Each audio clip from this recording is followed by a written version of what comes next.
S'exprime devant les députés russes.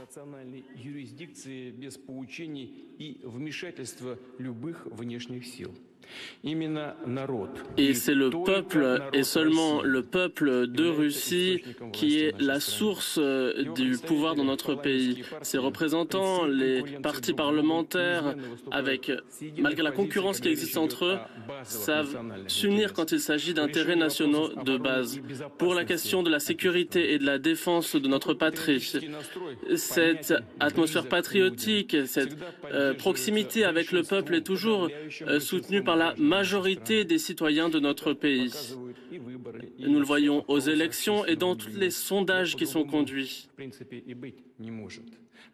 Car il n'y a pas d'alternative, car l'amour de la patrie est l'un des fondements de notre État et la valeur essentielle de notre société que nous observons dans les moments les plus critiques.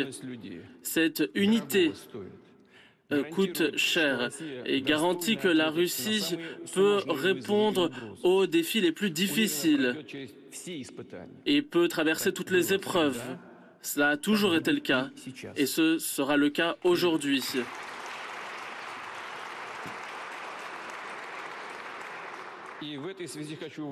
Et je rappelle que l'opération militaire spéciale depuis le 24 février sera remplie pour que nous puissions garantir la paix et la sécurité des républiques de Donetsk et de Lugansk, de la Crimée russe et de l'ensemble de notre pays.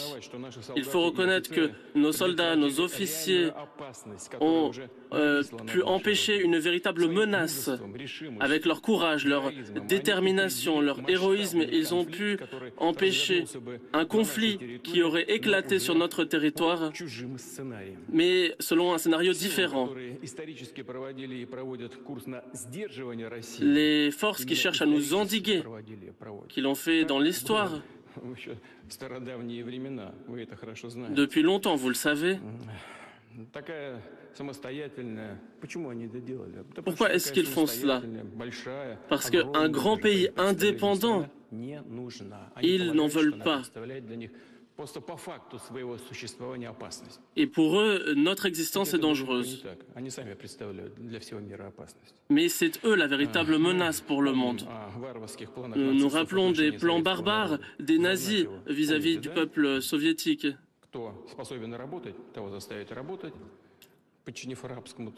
Ils forçaient les gens à travailler et ils les réduisaient à l'esclavage. Et tout cela se retrouve dans les documents.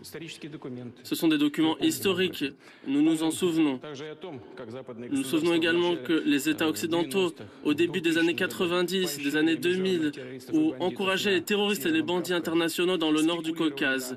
Ils ont spéculé sur les problèmes de notre passé, sur les injustices du passé qui concernaient certains peuples du notamment. Ils ont fait cela pour transférer les problèmes du passé dans notre histoire actuelle, afin de stimuler le séparatisme dans notre pays, pour démembrer notre pays. Voilà ce qu'ils voulaient faire. Pour nous mettre dos au mur.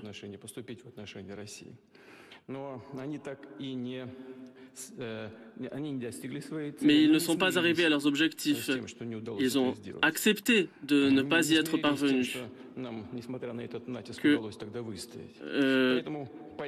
Pour cette raison, par la suite, ils ont préparé une guerre économique contre la Russie, pas après pas, en utilisant tous les prétextes possibles. Ils ont imposé de nouvelles sanctions. Et les plans d'étouffement économique aujourd'hui contre la Russie ont également échoué. Ils ont préparé de nouvelles armes géopolitiques.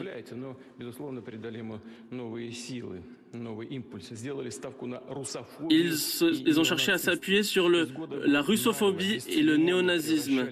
Ils ont transformé notre pays voisin en une anti-Russie.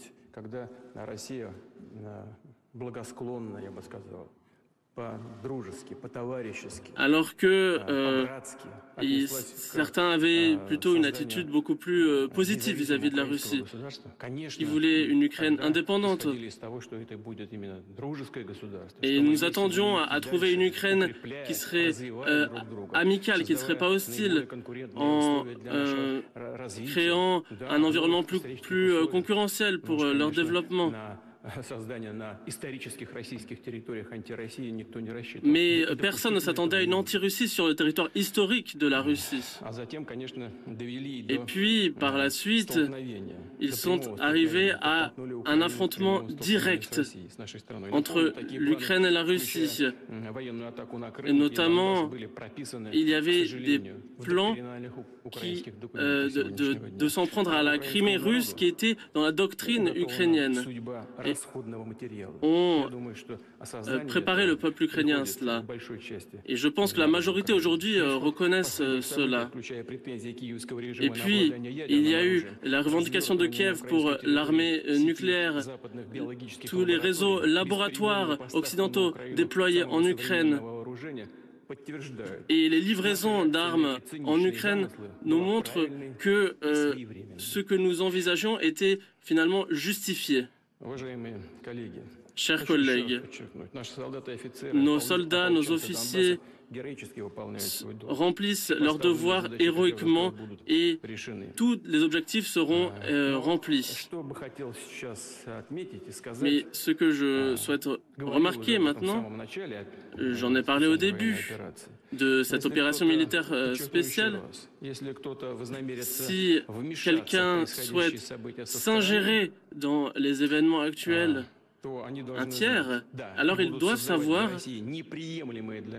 qu'ils créeront une menace géopolitique pour nous et devront savoir qu'il y aura une réponse, une frappe de réponse rapide. Nous avons pour cela tous les instruments,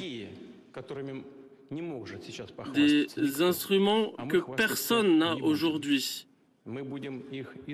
Mais nous utiliserons ces outils si c'est nécessaire. Et je souhaite que tout le monde le sache. Toutes nos décisions à ce titre ont été adoptées.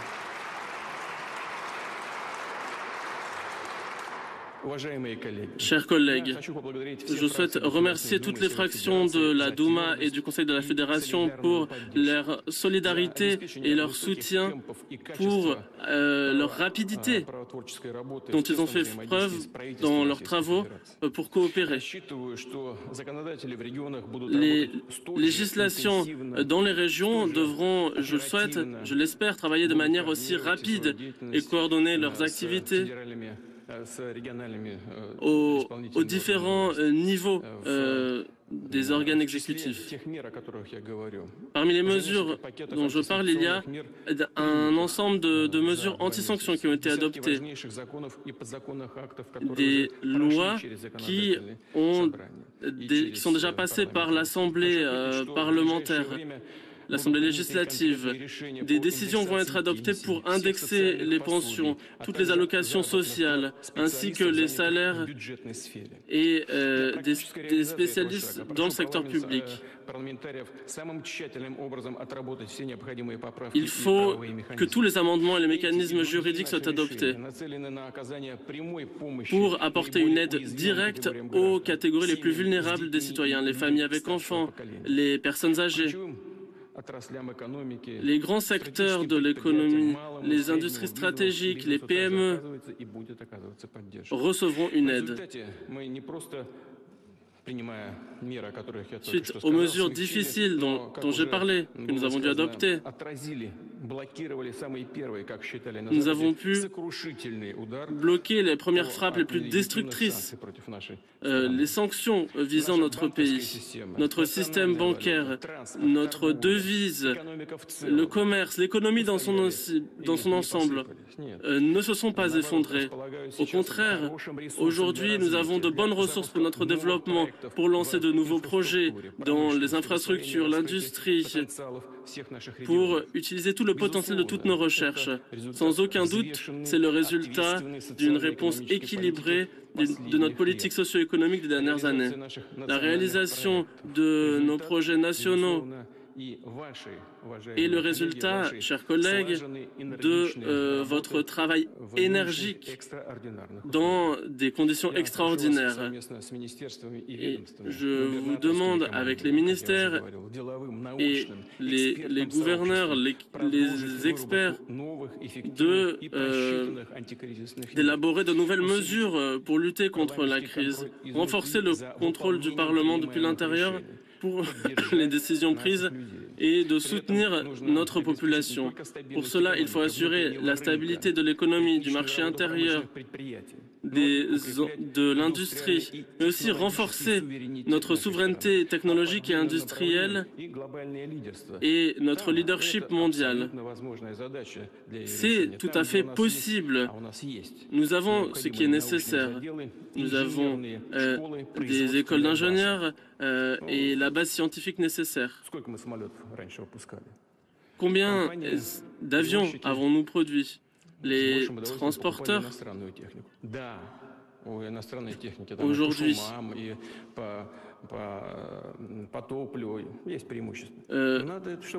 ont certains avantages. Dans tous les secteurs, on a pu résoudre les problèmes auxquels ils ont été confrontés, et sur toutes les questions des produits, où il y avait des problèmes avec les produits. Il faut par ailleurs développer le potentiel que nous avons. Et nous avons le potentiel nécessaire pour de nombreux secteurs. Et de nouvelles perspectives aujourd'hui s'offrent à nous. Nous répondons aujourd'hui aux restrictions de l'extérieur, notre réduction de nos droits et ces tentatives de nous isoler par davantage d'entrepreneuriat et de volonté de défendre nos investisseurs.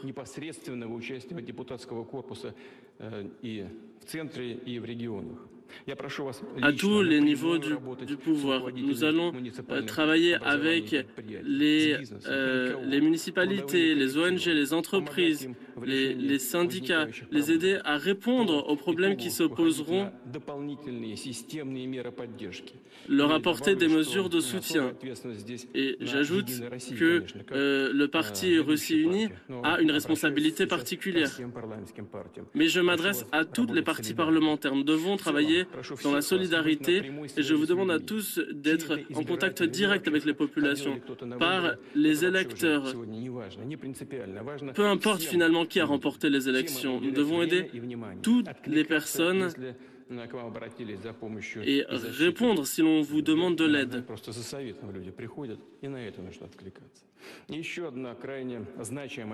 Autre tâche très importante pour ceux qui travaillent dans les comités sur les affaires extérieures, je comprends qu'il a été impossible dans certaines organisations de travailler, notamment à la PCE, par exemple. Ces organisations ont été créées, nous les avons rejoints au début des années 90 pour harmoniser nos relations avec l'Europe, et nous le savons très bien. Mais aujourd'hui, ces instruments ne fonctionnent plus. Ils pourront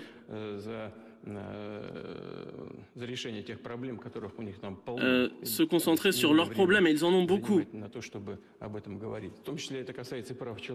Et ça concerne aussi les droits de l'homme, le droit des femmes, etc., les inégalités des femmes sur le marché du travail. Il y a beaucoup de problèmes en Europe et aux États-Unis dans ce domaine. Il faut faire usage de tous les formats possibles pour la diplomatie parlementaire en Europe, en Asie, en Afrique, en Amérique, tous ceux qui restent. Les contacts directs sont toujours possibles. Il faut travailler avec eux pour défendre notre position et leur faire parvenir des informations sur la situation. On a parlé du fait qu'il fallait créer une base juridique suite à toutes les violations du droit humanitaire de la part des mercenaires néo-nazis. Et il y en a de plus en plus. Certains, nous les avons tués, d'autres ont été pris captifs, mais ces crimes doivent faire l'objet d'une évaluation juridique. Il faut comprendre toutes ces questions et au niveau international et au niveau parlementaire. J'ai parlé des tentatives de Kiev d'éliminer physiquement avec des attentats certains de nos journalistes.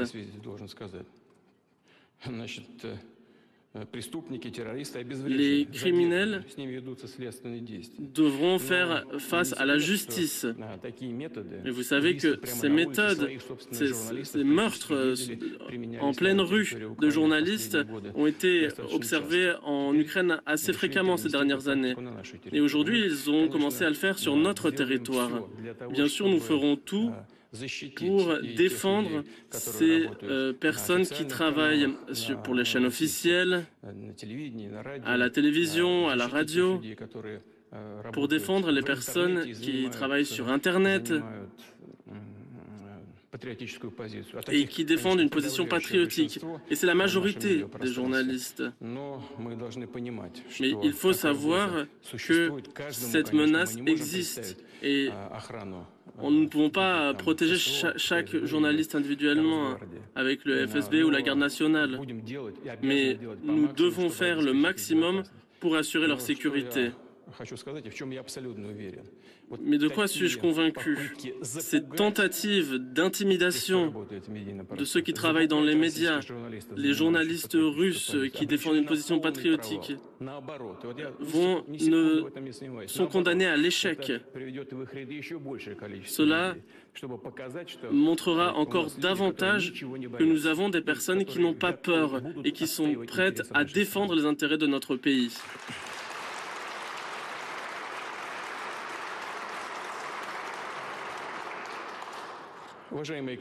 Chers collègues, dans votre ordre du jour, vous avez toute une série de missions à remplir. Je vous souhaite plein succès pour le travail à venir. Et je vous souhaite une belle journée de la victoire qui arrive bientôt. C'est toujours le courage qui vous inspirera et qui nous inspirera tous. Je vous remercie de votre attention. Merci.